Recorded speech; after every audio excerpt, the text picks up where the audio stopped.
বিরতির পর স্বাগত। এখন খবর বিস্তারিত। জাতীয় স্কুল জিমন্যাস্টিকে ত্রিপুরার সাফল্য, প্রিয়ঙ্কার রৌপ্য। জাতীয় স্কুল জিমন্যাস্টিকে সাফল্য পেল ত্রিপুরা এনআরসিসির ইনডোর স্টেডিয়ামে অনুষ্ঠিত আসরে অনূর্ধ্ব 17 বালিকা বিভাগের অলরাউন্ডের দ্বিতীয় স্থান পেয়েছে ত্রিপুরার প্রিয়ঙ্কা দাশগুপ্ত। জানা গেছে 38.950 পয়েন্টে পেয়ে দ্বিতীয় স্থান পায় প্রিয়ঙ্কা।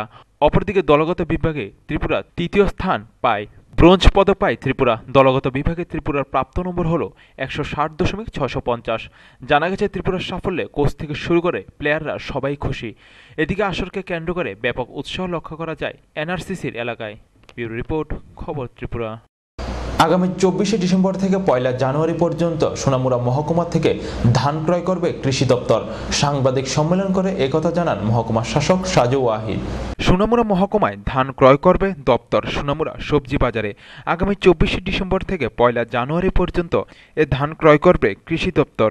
সরকার ঘোষিত মূল্য প্রতি কেজি 17.50 পয়সা করে। মোট 1000 মেট্রিক টন ধান ক্রয় করবে কৃষি মহকুমা সোনামুড়া থেকে। নির্ধারিত ওই তারিখের মধ্যে কৃষকগণ মহকুমা কৃষি দপ্তর অফিস থেকে সার্টিফিকেট গ্রহণ করতে হবে, যার সাথে থাকবে জমির পর্চা, আধার কার্ড, ব্যাংক অ্যাকাউন্ট সহ ফটো। অ্যাপসে ধানের গুণগত মান দেখে ধান ক্রয় করবে। আজ সোনামুড়া মহকুমা শাসক সাজু ওয়াহিদ এক সাংবাদিক সম্মেলন করে একথা জানান। তিনি রাজ্য সরকার ঘোষিত সহায়ক মূল্য ধান ক্রয়ের বিষয়ে সকলকে অবগত করেন এবং সহযোগিতা কামনা করেছেন। To procure 10,000 MT paddy, 10,000 MT paddy Sonamura में हर एक सब डिवीजन में 1,000 MT। तो हमारा सोनामुरा में 1,000 MT टारगेट है। तो फार्मर रजिस्ट्रेशन हर एक एस से एग्रीकल्चर में होगा। तो फार्मर रजिस्ट्रेशन के लिए आपको आधार कार्ड, आपका फोटो, बैंक अकाउंट का पासबुक और जमीन का दलील या पर्चा। तो पहले ऐसा था कि जमीन का मालिक होना चाहिए, ऐसा कुछ नहीं। बर्गादार हो या तो कोई सेकेंड मैन, कोई किसी और का ज़मीन में काम कर रहा होगा। सारे जो भी लोग हैं वो प्रोक्योरमेंट के लिए या पैडी देने के लिए रेडी है, तो वो हर एक एसए को पास रजिस्टर करना है। रजिस्ट्रेशन सर्टिफिकेट मिलेगा। उसके हिसाब से सोनामुरा सब्जी मार्केट में, जहाँ जो पैडी का प्रोक्योरमेंट होता है, पैडी मार्केट, वहाँ से हमारा प्रोक्योरमेंट होगा। 24 दिसंबर से 1 जनवरी तक प्रोक्योरमेंट चलेगा। यही का टेक्निकल मैन पावर रहेगा हर एक प्रोक्योरमेंट प्लेस में, पीपीसी में। तो वहाँ पे हमारा टेक्निकल टीम रहेगा, क्वालिटी कंट्रोल चेक करेंगे। तो क्वालिटी कंट्रोल के हिसाब से जो वेस्ट होगा या तो वाटर कंटेंट होगा, उसमें स्पेसिफिक रेट है, उसका क्वालिटी कंट्रोल चेक करेंगे। वो क्वालिटी मैच नहीं होगा तो थोड़ा ज़्यादा लेके उसका एडजस्टमेंट करके प्रोक्योरमेंट करेंगे। गाड़ी प्रोक्योरमेंट सेंटर में लेके आना है। बाकी यहाँ से जो भी गन्नी बैग डिस्ट्रीब्यूशन वगैरह वगैरह बाकी सब एफसीए करेगा। और वेइंग मशीन वगैरह भी हमारा इधर प्रोक्योरमेंट सेंटर में हो चुका है। पैडी वेइंग मशीन बाकी सब कुछ अरेंजमेंट कर चुका है। जगह से हमारा रजिस्ट्रेशन चल रहा है। फिलहाल 200 MT के आसपास हमारा टारगेट हो गया, लेकिन बाकी भी करना पड़ेगा। तो those whoever farmers are ready, they are requested to kindly approach the concerned SA and register their names with the SA। 17.5 rupees per kilo। तो प्रोक्योरमेंट के बाद within 96 hours money will be credited to the farmer's account। बाकी truck यहाँ से जो भी transportation होगा that will be arrange by us, लेकिन पैडी खुद को लेके आना पड़ेगा प्रोक्योरमेंट सेंटर में। এবছর রাজ্য সরকার সারা রাজ্যের 10টি মহকুমা থেকে 10,000 মেট্রিক টন ধান ক্রয় করবে, যার মধ্যে সোনামুড়া মহকুমাও রয়েছে। সোনামুড়া থেকে 1000 মেট্রিক টন ধান ক্রয় করবে। বলা যায় ধান ক্রয়ের 4 দিনের মধ্যে টাকা যাবে ব্যাংকে। ব্যুরো রিপোর্ট, খবর ত্রিপুরা। আগামী 21শে December all India bank officer কনফেডারেশনের আহ্বানে যে ধর্মঘটের ডাক দেওয়া হয়েছে তা রাজ্য পালিত হবে বলে সংগঠনের তরফ থেকে জানানো হয়েছে। আগামী 21শে December all India bank officers কনফেডারেশনের আহ্বানে যে ধর্মঘটের ডাক দেওয়া হয়েছে তা রাজ্য পালিত হবে বলে সংগঠনের তরফ থেকে জানানো হয়েছে। তার এই অংশ হিসেবে রাজ্যের বিভিন্ন জায়গায় ব্যাংক ধর্মঘট পালিত হবে। জানা গেছে গত 1 বছর ধরে আইবিএফ এবং কেন্দ্রীয় সরকারি ব্যাংকিং শিল্পের আধিকারিক ও কর্মচারীদের বেতন চুক্তি নিয়ে যে টালবাহানা করছে তারই প্রতিবাদে সংগঠনের তরফ থেকে আগামী 21শে ডিসেম্বর দেশব্যাপী ব্যাংক ধর্মঘটের ডাক দিয়েছে। সংগঠনের তরফ থেকে জানানো হয়েছে গত 1 বছর অতিক্রান্ত হয়ে যাওয়ার পরও ব্যাংকের আধিকারিক ও কর্মচারীদের সম্মানজনক বেতন বৃদ্ধির কোনো সুনির্দিষ্ট পদক্ষেপ গ্রহণ করা হচ্ছে না। তারা জানায় সংগঠনের পক্ষ থেকে দীর্ঘদিন ধরে কেন্দ্রীয় সরকারের কাছে দাবি জানিয়ে আসছিল, কিন্তু কাজের কাজ কিছুই হয়নি। তাই এক প্রকার বাধ্য হয়ে আগামী 21শে ডিসেম্বর ভারত ব্যাংক শিল্প ধর্মঘটের ডাক দেওয়া হয়েছে বলে অল ইন্ডিয়া ব্যাংক অফিসার্স কনফেডারেশনের তরফ থেকে জানানো হয়েছে। অল ইন্ডিয়া ব্যাংক অফিসার কনফেডারেশনের পক্ষ থেকে আগামী 21শে ডিসেম্বর সারা ভারতব্যাপী ব্যাংক শিল্পের ধর্মঘটে ডাক দেওয়া হয়েছে। সেটা ইস্যুটা মূলত হচ্ছে যে আমাদের গত 1/11/2017 থেকে আমাদের ব্যাংকের যে 11তম বেতন চুক্তি হওয়ার কথা, কিন্তু 1 বছর অতিক্রম হয়ে যাওয়ার পরও সেই বেতন চুক্তিটা কার্যকর হচ্ছে না এবং তার তো একটা ডিলেইং প্রসেস চলছে। এবং প্রথম আমাদেরকে সবাই ডেকে নিয়ে আইবিএ আমাদের প্রস্তাব দিয়েছিল 2%, তারপর আর সেকেন্ড মিটিংয়ে 6%, তারপরের যে থার্ড মিটিং এটা 8% এসছে, যেটা আমাদের পক্ষে মানা কোনো পক্ষে সম্ভব নয়। যেটা আমাদের আগের দশম বাই পার্টের যে ছিল সেটেলমেন্ট ছিল, সেখানে আমাদের মোর দেন 14% আমাদের হাইক ছিল। এবং এইবারে যে বিষয়টা এবারে স্ট্রাইকের যে মূল যে বিষয়টা সেটা হচ্ছে আমাদের যে অফিসার সংগঠন রয়েছে, এই আইবকের মধ্যে আমাদের 3,20,000 মতো অফিসার্স রয়েছে। পাশাপাশি আরও কয়েকটা অফিসার সংগঠন রয়েছে, ইনবক রয়েছে, নবু রয়েছে, এআইবিও রয়েছে। এই আমাদের অফিসার সংগঠনে আমাদের মূল কথা হচ্ছে আমাদের স্কেল 1 থেকে স্কেল 7 এই যে 7টা ক্যাটাগরির বা 7টা গ্রেডের যে অফিসার, সমস্ত এই 7টা গ্রেডের অফিসারদের বেতন চুক্তি অন্তর্গত থাকতে হবে। কিন্তু আইবিএ সেটাকে ভাগ করে 1 থেকে 3 বা স্কেল 1 টু স্কেল 3 এবং স্কেল 4 থেকে স্কেল 7 পর্যন্ত 2 ভাগে ভাগ করার প্রস্তাব বারবার দিচ্ছে। সেটা আমাদের all India bank officer confederation last 30 তারিখ যে মিটিং গেছে 30 অক্টোবর, সেই মিটিংও মানেনি, মিটিং থেকে বেরিয়ে এসছে। এবং পাশাপাশি আরও অনেকগুলি ইস্যু রয়েছে। এর মধ্যে রয়েছে আমাদের ঋণের যে কর্পোরেট ঋণের রিস্ক দেওয়া এবং যে 3টা ব্যাংকে যে মার্জার করা হচ্ছে, কেন মার্জার করা হচ্ছে, এবং সেই সমস্ত ইস্যু রয়েছে আমাদের পেনশন ইস্যু, আমাদের 5 days banking issue. 5 days banking যেটা আমাদের এখন সপ্তাহে শুধু শনি, সেকেন্ড স্যাটারডে এবং ফোর্থ স্যাটারডে বন্ধ থাকে। আমরা পুরো মাসের 7 দিন 5 ডেজ আমরা ব্যাংকিং চাই। এই সমস্ত ইস্যু নিয়ে all India bank officer confederation সারা ভারতব্যাপী 21 তারিখ স্ট্রাইক ডেকেছে। পাশাপাশি 26 তারিখ united forum of bank union সারা ভারতব্যাপী 26 তারিখ স্ট্রাইক ডেকেছে। মূলত 3টা ব্যাংক, ব্যাংক অফ বরোদা, দেনা ব্যাংক এবং বিজয়া ব্যাংক, এই 3টা ব্যাংকে মার্জারের যে প্রস্তাব এনেছে গভর্নমেন্ট অফ ইন্ডিয়া, সেটা ব্যাংকের বোর্ড, ব্যাংকের শেয়ার হোল্ডার, ব্যাংকের কর্মচারী প্রতিনিধি বা ব্যাংকের অফিসার প্রতিনিধি কারোকে না জানিয়ে সেটারও বিরুদ্ধে আমাদের আইবকের লড়াই রয়েছে, ইউনাইটেড ফোরামের লড়াই রয়েছে। আমরা আশা করি আমাদের আগামী দিনে যে স্ট্রাইকে মানুষের একটু কষ্ট হবে, এই কষ্ট হওয়ার জন্য আমরা দুঃখিত, কিন্তু দেশের অর্থনীতিকে বাঁচিয়ে রাখার জন্য আমাদের যে ব্যাংক অফিসাররা নিরলস প্রয়াস করে যাচ্ছে, তার যে সম্মান, এই সম্মান গভর্নমেন্ট অফ ইন্ডিয়া আমাদের দেবে এবং আমাদের একটা সম্মানজনক বেতন চুক্তি হবে। এবং তার জন্য আমাদের আপনাদের সহযোগিতা এবং বিশেষ করে মিডিয়ার মাধ্যমে আর রাজ্যবাসী এবং দেশবাসী সবার সহযোগিতা আমরা পাবো, সেই আশা আমরা করি। Sanjay Dutta, state secretary, Aibak. Bureau report, খবর ত্রিপুরা। সমবায় সমিতির নির্বাচনকে ঘিরে উত্তপ্ত কামেশ্বর এলাকা। নমিনেশনকে ঘিরে দুদলের মধ্যে হাতাহাতিতে রূপ নেয়। পরিস্থিতি নিয়ন্ত্রণে ছুটে যায় ধর্মনগর থানার পুলিশ। সমবায় সমিতির নির্বাচনকে ঘিরে উত্তপ্ত কামেশ্বর এলাকা। মামলা পাল্টা মামলা ঘটনার বিবরণে প্রকাশ আজ কামেশ্বর সমবায় সমিতির নির্বাচনের জন্য সকাল 10টা থেকে দুপুর 2টো পর্যন্ত নমিনেশন ফর্ম সংগ্রহ করার কথা সকল রাজনৈতিক দলের। যথারীতি বিজেপি দল নমিনেশন ফর্ম সংগ্রহ করে নেয়, কিন্তু কংগ্রেস দল নমিনেশন ফর্ম সংগ্রহ করার সময় বিপত্তি ঘটে। বিজেপি দলের অভিযোগ কংগ্রেস দল 2টোর পরে নমিনেশন ফর্ম নিতে আসে। এখানে দায়িত্বপ্রাপ্তরা সময় পার হয়ে গেছে বললে কংগ্রেস কর্মীরা উত্তেজিত হয়ে সমবায় অফিসে ভাঙচুর চালায়। তৎক্ষণাৎ বিজেপি দলের লোকজন ছুটে আসলে পরিস্থিতি হাতাহাতিতে রূপ নেয়। দুপক্ষের মারামারিতে বিজেপি দলের 2 জন লোক আহত হয়েছেন। তাদের নাম অজয় কৃষ্ণদেব ও জয় গোবিন্দ পাল। তাদের মধ্যে একজনকে ধর্মনগর জেলা হাসপাতাল থেকে উন্নত চিকিৎসার জন্য বহিরাজ্যে পাঠানো হয়েছে। অন্যদিকে কংগ্রেস দলের অভিযোগ তারা দুপুর 12টা থেকে সমবায় অফিসে ছিলেন। তাদেরকে নমিনেশন ফর্ম সংগ্রহ করতে দেয়নি বিজেপি দলের নেতাকর্মীরা। আমাদের কামেশ্বর প্যাক্সের নির্বাচনের জন্য যে 5 জন বোর্ড মেম্বার সিলেকশন করার কথা ছিল, সেই 5 জন বোর্ড মেম্বার যারা ইলেকশনে দাঁড়াবেন, ওনারা আজকে নমিনেশন পেপার ক্রয় করার দিন ছিল। ওনারা আজকে নমিনেশন পেপার ক্রয় করার কথা ছিল সকাল 11টা থেকে দুপুর 2টা অবধি। তো সেই মোতাবেক আমরা কামেশ্বর প্যাক্সে বিজেপি যত কার্যকর্তারা ছিলাম, আমরা সকাল 10টা থেকেই ছিলাম ওখানে। আমরা সেই মোতাবেক আমাদের যে নির্বাচনে দাঁড়ানোর জন্যে, আমাদের বোর্ড মেম্বারদের জন্য আমরা নির্বাচনে দাঁড়াবার ফর্মগুলো কালেকশন করতেছিলাম। তো কালেকশন করা হয়ে গিয়েছিল, আমাদের যতটুকু দরকার আমরা কালেকশন করে নিয়েছিলাম। তো 2টা বাজতে যখন 7 মিনিট হয়েছিল, 2টা বেজে 7 মিনিট হয়েছিল, তখন কংগ্রেসের কিছু কামেশ্বরের নেতারা এসেছিল। ওনারা এসে বললেন যে ওনাদেরও ফর্ম দরকার।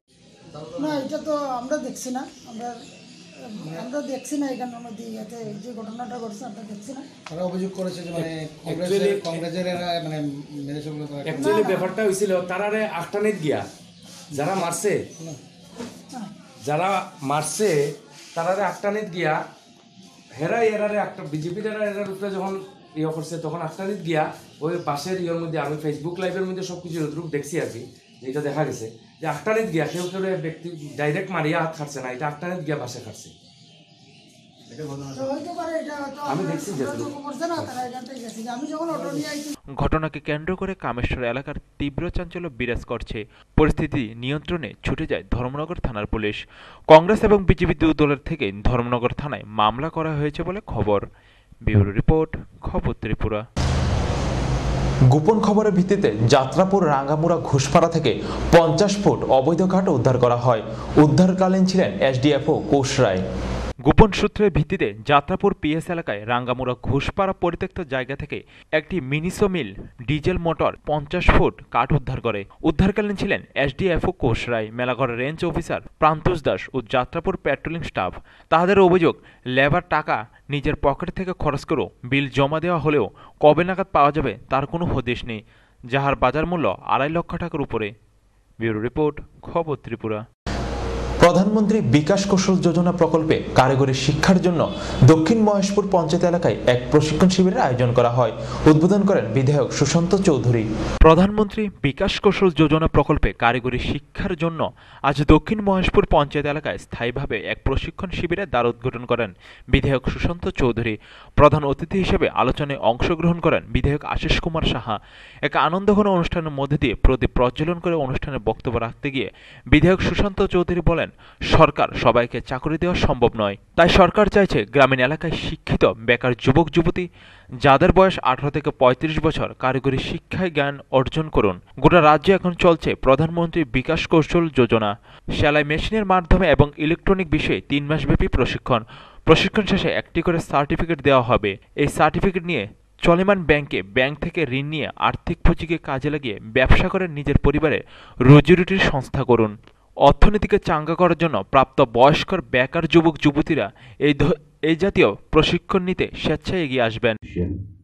এই দুটো ট্রেডে তারা শুরুয়াতের দিকে 120 জনকে নিয়ে তাদের কোর্স চালু করতে চলেছে।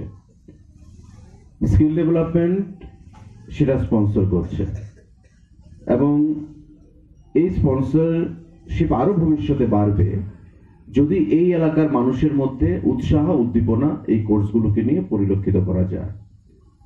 আজকে সরকারি চাকরি এমন জায়গায় গিয়ে দাঁড়িয়েছে যে চাকরি দেওয়া প্রায় সেখানে দুঃসাধ্য হয়ে গেছে। তো স্বাভাবিকভাবে বেকাররা কিসের উপর নির্ভরশীল হবে?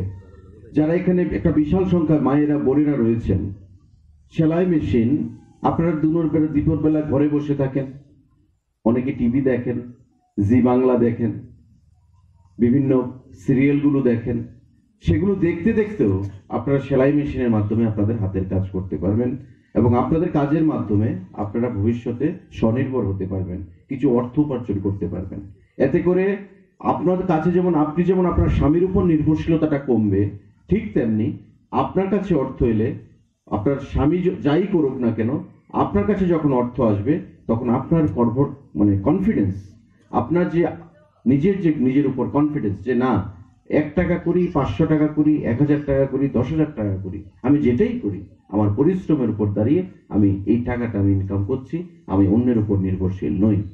অনুষ্ঠানে বক্তব্য রাখেন ধরমপুর বিজেপি দলের মণ্ডল সভাপতি জয়দেব সরকার, যুব মোর্চা জেলার সহসভাপতি প্রসেনজিৎ ঘোষ ও দীপক চক্রবর্তী।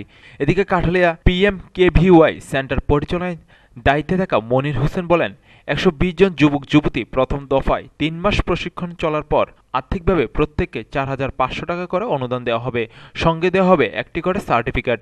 এভাবে 3 মাস পর পর চলবে দফায় দফায় কাঠালিয়া সেন্টারে প্রশিক্ষণ শিবিরের কাজ। নারায়ণ বর্দের রিপোর্ট, খবর ত্রিপুরা। দীর্ঘদিন ধরে চোরের উৎপাতে নাজেহাল রেল যাত্রীরা, তবে আজ হাতে নাতে এক চোরকে উত্তম মধ্যম দিয়ে তুলে দেওয়া হয় রেল পুলিশের হাতে। ঘটনা চুরাইবাড়ির রেল স্টেশনে। দীর্ঘদিন ধরে চোরের উৎপাতে নাজেহাল রেল যাত্রীরা, বিশেষ করে আগরতলা টু শিলচরগামী এবং বহিরাজ্যের অন্যান্য যাত্রীবাহী ট্রেনগুলিতে চোরের উৎপাতে নিরাপত্তাহীনতায় ভুগছেন নিত্য যাত্রীরা।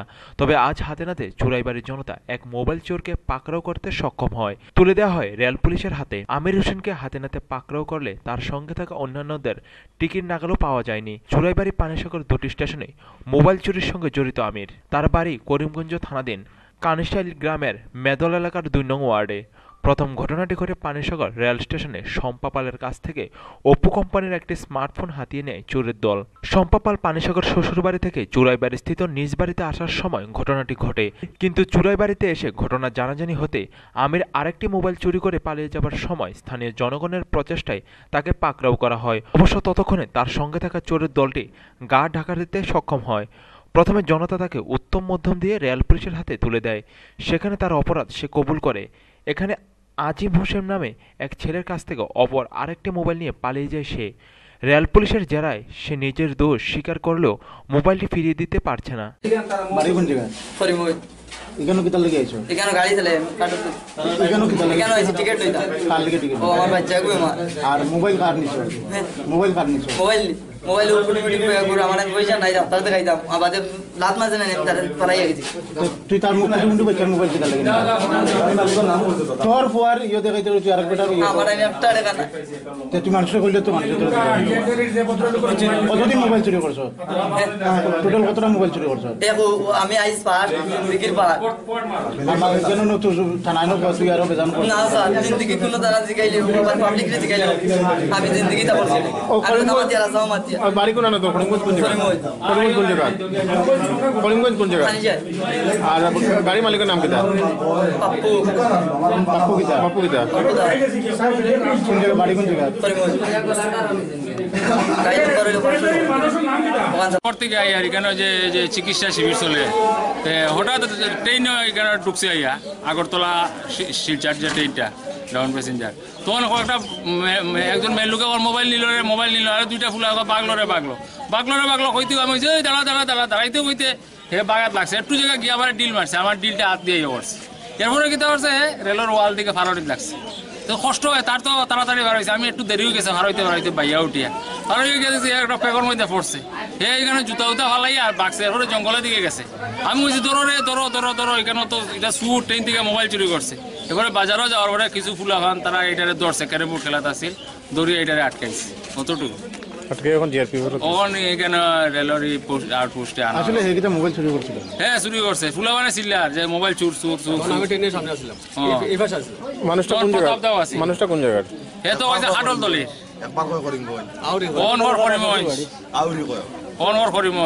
ট্রেনও বহুত আছে ফগাট মার প্রায় সময় ফগাট মারি হয় যেটা শোনা যায়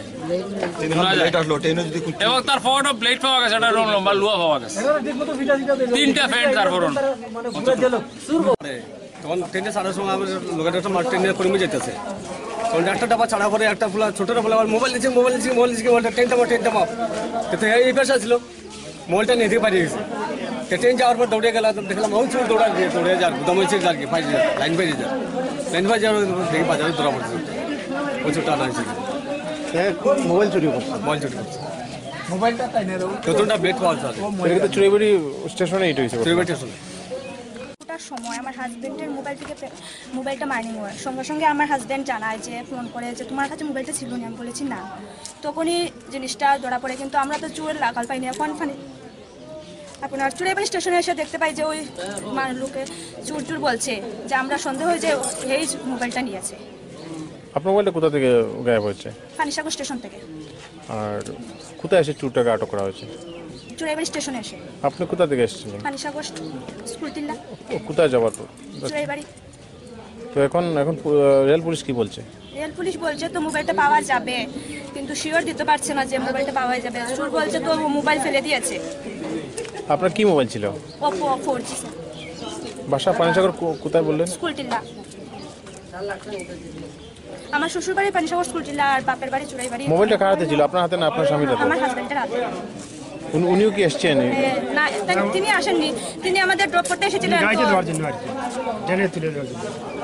সঙ্গে সঙ্গে। বর্তমানে তাকে ধর্মনিরপেক্ষ জিআরপিসিএস এর কাস্টডিতে রাখা হয়েছে বলে জানান ওসি কিশোর কুমার দাস। আছি ফোন এসলো একটা যে চুরাইবাড়ি স্টেশনে একজন চোর ধরা পড়েছে, মোবাইল চোর। তো খবর পেয়ে আসি, এখানে আসার পর দেখি আমিন হোসেন নামে একজন ছেলেকে আটকে রেখে আটকে বসিয়ে রেখেছে। জানতে পারি আমির হোসেন নামে আজিম হোসেন নামে একটা ছেলের মোবাইল রেল দিয়ে যাচ্ছিল চুরাইবাড়ি থেকে। তো ওর হাত থেকে মোবাইলটা জোর করে থাবা দিয়ে নিয়ে রেল থেকে লাফ দিয়ে নেমে গেছে। তো সঙ্গে সঙ্গে লোকাল পাবলিকরা ওকে ডিটেন করে আরপিএফের কাছে নিয়ে আসে, যদিও ওর কাছে কিছু মোবাইল পাওয়া যায়নি এখন। পাশাপাশি পানিসাগরে একজন মহিলা অভিযোগ করেছে। হ্যাঁ, একজন মহিলাও পানিসাগর স্টেশনে নাকি ওর হাজব্যান্ডের মোবাইল একটা চুরি। কি নাম ওই মহিলার? মহিলাটার নাম ছিল পম্পা পাল। শম্পা পাল চৌধুরী। পানিসাগর কোথায় বাসা স্যার? পানিসাগর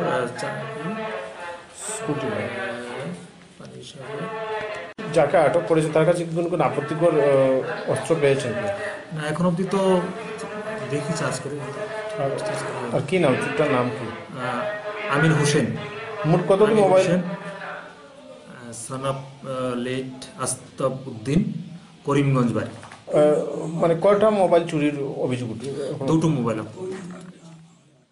এদিকে ট্রেনে নিত্য যাত্রীদের মোবাইল সহ টাকা ছিনতাইয়ের ঘটনায় নতুন কোনো বিষয় নয়। রেল পুলিশকে শীত ঘুমে রেখে ত্রিপুরার রেল যাত্রীদের নিত্যদিন হয়রানি ও চোরের খপ্পরে পরে সর্বশান্ত হচ্ছেন। আর তাতে করিমগঞ্জ সহ গোটা আসাম এলাকার চোর ধাপিয়ে বেড়াচ্ছে বরাক ও ত্রিপুরার উত্তর জেলায়। ব্যুরো রিপোর্ট, খবর ত্রিপুরা।